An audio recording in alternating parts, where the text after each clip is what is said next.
Why have you brought me here? You sure it was me? Maybe it was this place that called you.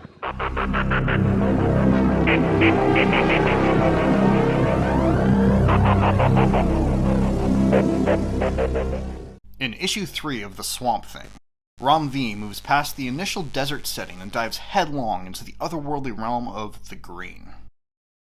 Whereas the first 2 issues leaned heavily on the character's origins as a horror monster, here we explore more of the weird and alien side of things, while finally delving into the DC Universe proper and the history of the Green.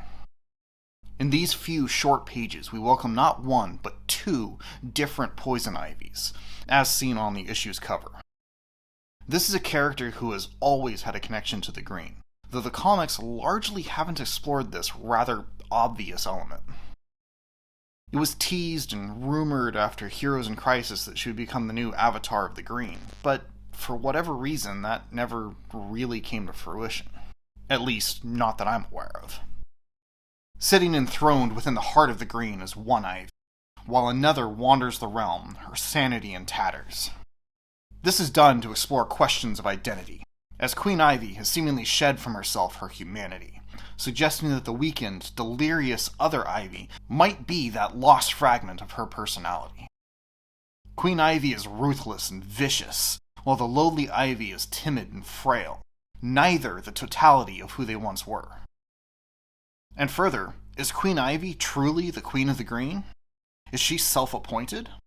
Has she for a time served as Avatar of the Green, or merely a self-appointed monarch of a realm to which she bears an affinity? The inclusion of Poison Ivy is a strong addition to Ram V's exploration of identity already prevalent in the series, and it will be interesting to see how it plays out in the coming issues.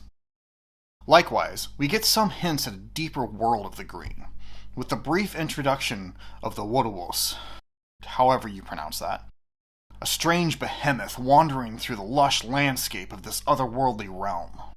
Historically, the Wodoros have appeared as mythical figures as far back as the 12th century Wildmen, beings of the forest related to satyrs and other similar mythical woodland creatures. These beings were linked to Sylvanus, the Roman god of the woodlands, and the Green Man, a symbol of rebirth frequently depicted with leaves, vines, and various plant life surrounding his face, or even combining to create his face. Though only present for a few brief panels, the inclusion of the Wodoros is clever. It serves to deepen the lore of the Green by introducing other mythological elements and reshaping them to fit into the DC universe.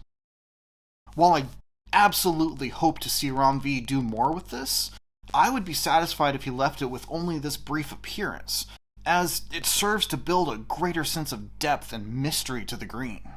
Leaving it vague and only giving it a brief appearance also allows the possibility for others to later build upon that framework.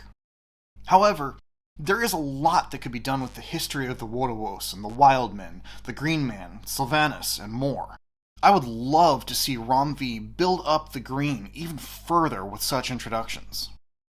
But whether he chooses to continue sprinkling strange tidbits here and there that only add to the mystery, or delve deeper into the strange new concepts he introduces, I will be satisfied, as they are already serving to build the world in interesting ways. And likewise, this issue also serves to bring in Jason Woodrue, the Floronic Man. His presence is fairly brief and quite understated, but hints at a greater role in the future. But the big mystery of the issue occurs at the very beginning, when Levi is getting a CAT scan to attempt to identify what is happening with him. The scan shows strange results, with his brain eventually sprouting greenery.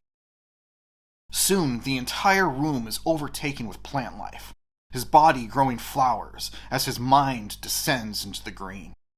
The thing is, his sort of girlfriend Jennifer runs into the room out of concern, only to have the flowers that are on Levi's body spew spores at her, and soon the plants grow to overtake her, pulling her into the green as well.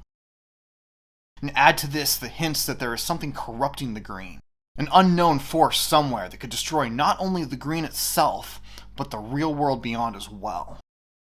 Levi coming to terms with becoming Swamp Thing and learning what purpose such a transformation might serve, and Alec Holland potentially appearing to interact with Levi. All of this comes together to build quite the mystery. Where the first 2 issues served to introduce Levi and get readers comfortable with the idea of someone else becoming the Swamp Thing, issue 3 feels like the true beginning of the story. Up until now, we have had character exploration and setting, but the story itself is only really starting to kick off here. I have enjoyed the series so far, but now I am really excited for what comes next. Ram V has proven himself to be the best of the new writers in DC's roster, and I am excited to see what he does not only for the future of Swamp Thing, but with any book at DC from here on out. If you're a fan of Swamp Thing and you haven't read anything of Ram V's work, you owe it to yourself to get caught up.